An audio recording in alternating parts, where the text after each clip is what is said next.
బంగ్లాదేశ్ కు చెందిన ఓ 15 ఏళ్ల అబ్బాయి దాగుడు మూతలు ఆడుతూ ఏకంగా వేరే దేశానికి చేరాడు. స్నేహితులతో ఆడుతూ ఓ కంటైనర్లో దాక్కుని అందులోని నిద్రలోకి జారుకున్నాడు.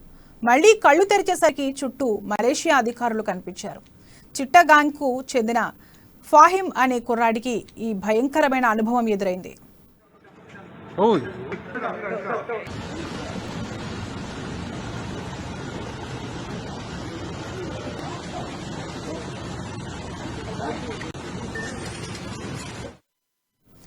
ఫాహిమ్తో మాట్లాడాక మలేషియా అధికారులు మీడియాకు చెప్పిన వివరాలు.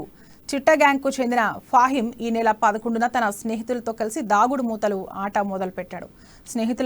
స్నేహితులంతా తలా ఓ చోట దాక్కోవడంతో ఫాహిమ్ దగ్గరలోనే ఉన్న ఓ కంటైనర్లో దాక్కున్నాడు. ఇంతలో నిద్ర ముంచుకురావడంతో అందులోనే పడుకున్నాడు. దురదృష్టవశాత్తు ఫాహిమ్ను గమనించని పోర్ట్ సిబ్బంది ఆ కంటైనర్ను తాళమేసి మలేషియా వెళ్లే ఓడలోకి చేర్చారు. వారం రోజుల పాటు ఫాహిమ్ కంటైనర్లోనే చిక్కుకుపోయాడు. తినడానికి తిండి, తాగడానికి నీళ్లు లేవు. దీంతో జ్వరం సోకింది. మలేషియా చేరాక కంటైనర్ తెరిచిన సిబ్బందికి లోపల ఫాహిమ్ కనిపించడంతో ఆశ్చర్యానికి లోనయ్యారు. తొలుత మానవ అక్రమ రవాణా కేసుగా భావించామని అధికారులు చెప్పారు. నీరసం, జ్వరంతో బాధపడుతున్న ఫాహిమ్ను ఆసుపత్రిలో చేర్చి చికిత్స అందించామని వివరించారు. కొద్దిగా కోలుకున్నాక ఫాహిమ్ అసలు విషయం చెప్పడంతో బంగ్లాదేశ్ అధికారులకు సమాచారం అందించామని తెలిపారు.